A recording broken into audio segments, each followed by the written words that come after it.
seem like we feel the same. We love what we hate. We lie, but we know we can't. Why do it? How can we achieve contentment in our life? Hello friends, this is Yundel, and today's share is about achieving contentment in our life. This is just a share, a reminder to each and every one of us that it is very important that we must feel content at the end of the day. Contentment is very important if we really want to live happy and satisfied at the end of the day. And how can we really achieve that? This is just a share from my own experiences. For example, I feel content at the end of the day when I can use my time for myself. I am satisfied with myself. I am doing actions for my own satisfaction, and I am taking care of myself and be happy what I have done today. It is very important that we can be happy in everything we are doing today. You feel content. You can achieve contentment in your life when you have peace within your heart and within your mind. And bottom line here again, it is being grateful. Be grateful of all the things you have done for today. You finish your task. You do the best you can. You are taking actions towards your will, towards your desires, towards what your heart feeling you. Achieving contentment is very important. Why? Because you are happy with yourself. When you are content, you are happy. It gives you, peaceful mind and new ideas comes, and really just being grateful for everything you have experienced for today.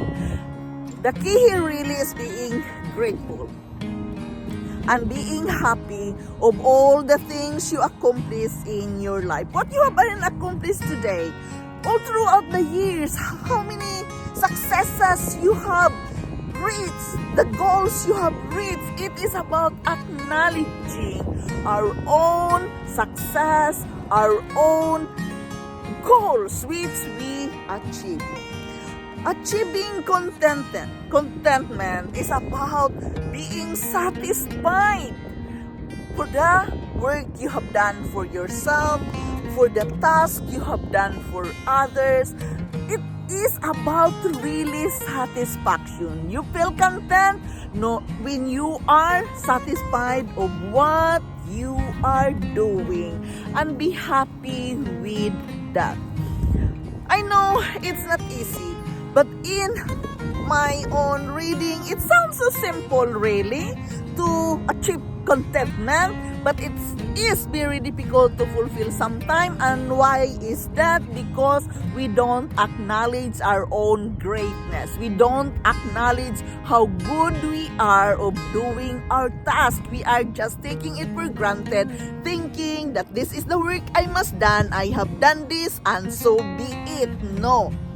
Acknowledge all the good works you have done. Acknowledge all the tasks, the goals, the blessing you have, received. When you can acknowledge all these things and have peace in your life and satisfied and happy, that joyful feelings within yourself, believe me, you achieve contentment. And you are not going to be jealous with others. You are content with yourself because of your own effort, because of your own actions, because of your own work, that you are working it for yourself and not for others, because it's really very difficult to feel contentment if we are busy looking at others. If we are going to compare to others, we cannot achieve contentment if we keep comparing ourselves to others. Acknowledge your own talent. Acknowledge yourself that you are good enough. You are gifted enough to do the things you needed to be done for your life. To achieve contentment in our life, first of all, stay true to yourself. Be honest to yourself. Keep your loved ones close.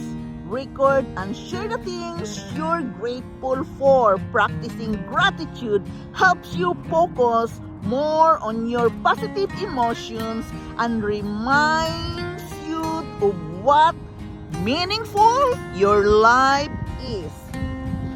Action on your goals.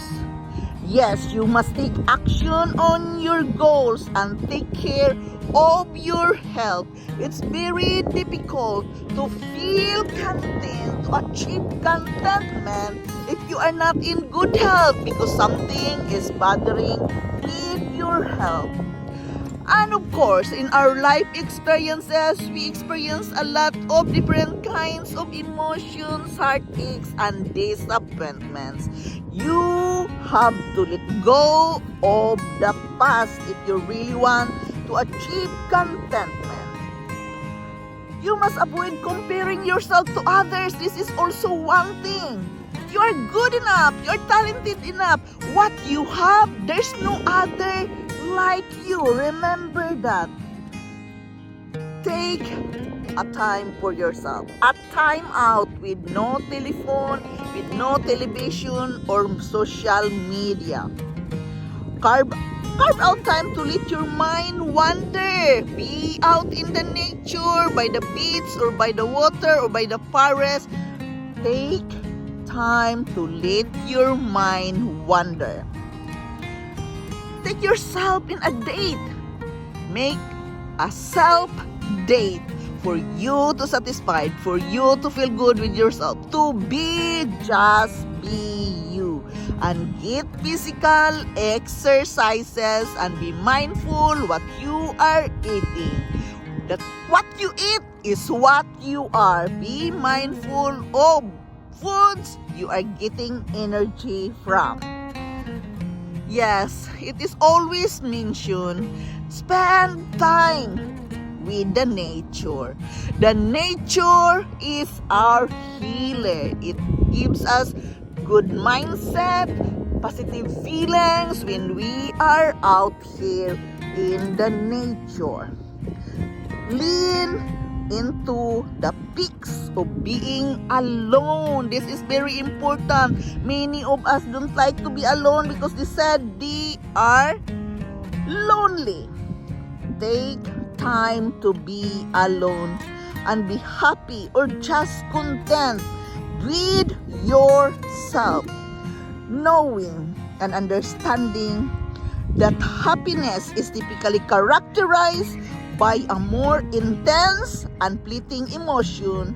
Contentment is a long-lasting, stable sense of peace and satisfaction. Be satisfied with yourself is very important here.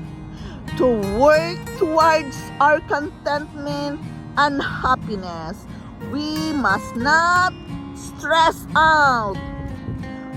You must not have lack of social support or relationship issues or needs being unmet. You have to be aware of these things. You are the only one who can work on with yourself. So take time off, a date with yourself in order for you to contemplate all the blessings you have given from our God. For me to achieve contentment, really it is about being who I am. Being grateful of all the things I am blessed for. acknowledging my own greatness, acknowledging my own talent, acknowledging my own self that I am good enough, knowing and understanding that there's no other like me, acknowledging yourself that you are unique. You are such a unique person and there's no other like you. You have to understand that your talent is a unique one from God given by you. You have to acknowledge that. Be content, be grateful, take time to yourself, be aware of what you are eating, of what you are doing. Be content that you are taking actions towards your goals with your own decision, not other people will decide for you. Habs, limitation. Set limitation on yourself what you are going to tolerate and not, so you can feel good with yourself. That is also very important, and that is what I am doing with myself.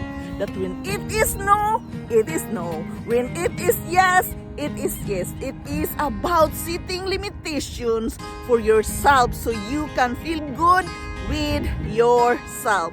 This is Yundel. Thank you for listening. Thank you for dropping here in my channel. I am very grateful to each and every one of you supporting me here in my life journey. I love you all and bye-bye. Like we feel the same, we